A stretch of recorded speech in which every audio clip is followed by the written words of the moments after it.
ये नियमावली में आपको सरकार से ही पूछना चाहिए, क्योंकि नियमावली के बारे में कोई भी बातें जो हैं कि उनका क्या होगा नहीं होगा क्या नहीं होगा, इसके बारे में हमारा अधिकार क्षेत्र नहीं है बताने के लिए। हम सिर्फ नहीं कह सकते हैं कि नियमावली में जो प्रावधान दिया हुआ है उसमें भारत का नागरिक और बिहार का स्थायी निवासी होना चाहिए, वही परीक्षा में सम्मिलित हो सकता है। अपने सीट पर रहेंगे सर, क्वालिफाइंग का भी बात चल रहा था सर, नियोजित को लेकर सर। मैं नहीं जानता हूं, और फिर मैं कहूँगा कि अटकलबाजी पर कोई न्यूज़ न चलाएं। सबसे अच्छी बात होगी कि जो विषय सरकार से संबंधित है वो सरकार से पूछें।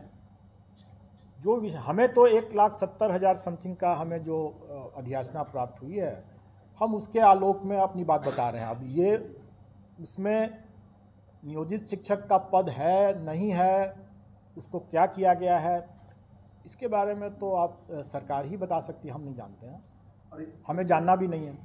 जाति प्रमाण के साथ साथ आवासीय भी का तो हमको उसका आवासीय जो है प्रमाण पत्र की आवश्यकता पड़ती ही है और पड़ेगी।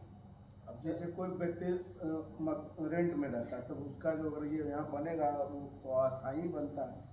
हमें स्थायी निवासी चाहिए। तो बन जाता है स्थायी निवासी का। पिछली जो परीक्षाएं हुई है उसमें बिहार राज्य की जो महिला उम्मीदवार है उनको कुछ खास जो पात्रता परीक्षा उसमें परसेंटेज का छूट दिया है जनरल में, उसको कैरी करेंगे या? देखिए, मैंने आपको क्या कहा कि इतने ढेर सारे उसमें छूट के कंडीशंस हैं, एज में है, जो अपनी जो प्राप्तांक है उनकी परीक्षाओं में उसमें है, सबके लिए अलग अलग है और उसमें फिर छूट भी है। इस पूरे चीज़ों को एक बारगी अगर आपसे पूछा जाए तो कोई नहीं बता सकेगा। बेहतर होगा कि विज्ञापन में हम लोग उन सारे पॉइंट्स को डाल रहे हैं, उसको आप पढ़ें और समझें और उसके हिसाब से फिर अपना निर्णय लें कि क्या है क्या है नहीं है। एक और सवाल, एग्जाम की तारीख जो आपने टेंटेटिव बताया उसमें कोई फेरबदल परिवर्तन? अभी टेंटेटिव है। टेंटेटिव वर्ड का मतलब क्या होता है? अनुमानित है, संभावित है, अभी अस्थायी रूप से वो तय किया हुआ है। लेकिन अगर आप ट्रैक रिकॉर्ड देखेंगे अगर आयोग का भी हाल फिलहाल के समय में, तो आप समझ लें कि यह टेंटेटिव जो चीज़ है यही अस्थायी है कि स्थायी है, ये आप स्वयं निर्णय ले लें।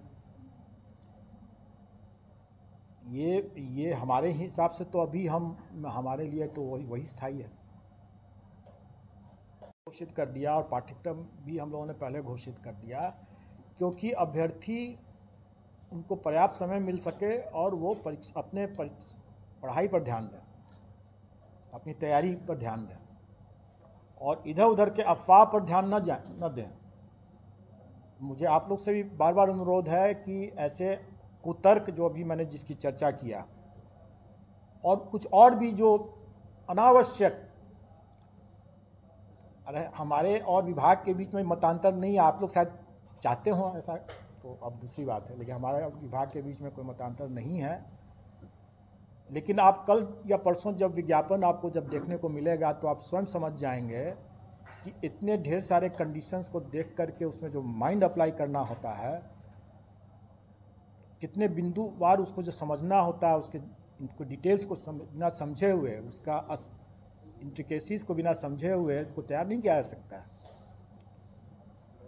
इसलिए ये चीज़ स्वाभाविक तौर पर इतना भारी भरकम है, इतना इसमें काफ़ी इफ्स एंड बट्स हैं, उसको समझ करके तैयार करने में समय लगना स्वाभाविक है और अब वो समय आ चुका है, हम लोग कर रहे हैं। कट ऑफ इसलिए ये आपने कहा नेगेटिव मार्किंग के लिए, इस पर भी लोगों ने बहुत चर्चा किया कि मतांतर है। ऐसा कोई मतांतर नहीं है, किसी भी बिंदु पर कोई मतांतर नहीं है और सबकी सहमति से और अपने अपने क्षेत्राधिकार से, जिसको जो क्षेत्राधिकार है, विभाग का आयोग का जो क्षेत्राधिकार है, उसके उन सीमाओं में रहते हुए और आपस में विचार विमर्श के बाद ही कोई निर्णय लिया जाता है। तो इसमें नेगेटिव मार्किंग रहेगा, मेन पेपर में नेगेटिव मार्किंग रहेगा। सर ऑप्शन और कोई रहेगा सर, 4 में 1 रहेगा सर। ऑप्शन उसके बारे में जब हम भी जब क्लियर हो जाएंगे तो आपको बता देंगे, राइट। क्योंकि कुछ बातें ऐसी हैं जो कि समय आने पर जरूर बता दिया जाएगा, और कैंडिडेट्स को हम लोग एग्जामिनेशन देने के पहले उनको जरूर बता देंगे। लेकिन उससे आप स्वयं सोचें कि उससे क्या हमारे परीक्षा की तैयारी में कोई अंतर आएगा क्या? हम 4 लें, ऑप्शन दें, 5 ऑप्शंस दें, उससे क्या फ़र्क पड़ता है? परीक्षा की तैयारी तो आदमी को ईमानदारी से अपना करते ही रहना है ना। और नेगेटिव मार्किंग है तो मैं समझता हूँ कि थोड़ी सी सीरियसनेस तो ऐसे ही आ जाएगा। इससे पूर्व जो एग्जाम हुआ था ना, वो जो है उसको लोग उस तरह से मूल्यांकन करते हैं। हेडमास्टर की परीक्षा जो हुई थी, नेगेटिव का परिणाम और इसके परिणाम को लोग तुलना कंपेरिजन कर रहे हैं। आम को अमरूद के साथ मत तुलना करें। आप हेडमास्टर जो थे वो क्या सरकारी शिक्षक थे या नहीं थे? उसके जो अभ्यर्थी थे वो सरकारी शिक्षक थे कि नहीं थे? और वर्तमान के जो इस मामले में जो अभ्यर्थी हैं वो सरकारी हैं कि नहीं हैं? तो आम और अमरूद को आप कैसे आप बराबर करके चलते हैं? अब जिसको भी आप आम समझिए, जिसको भी अमरूद समझिए, लेकिन आप अपनी विवेक से अपना इस्तेमाल कर सकते हैं। उसकी तुलना और उसमें अभ्यर्थियों के तैयारी की तुलना इससे मत करें। ये भिन्न परीक्षा है, वो भिन्न परीक्षा थी, उसके भिन्न अभ्यर्थी थे, उनका बैकग्राउंड डिफरेंट था, उनका स्टेटस डिफरेंट था।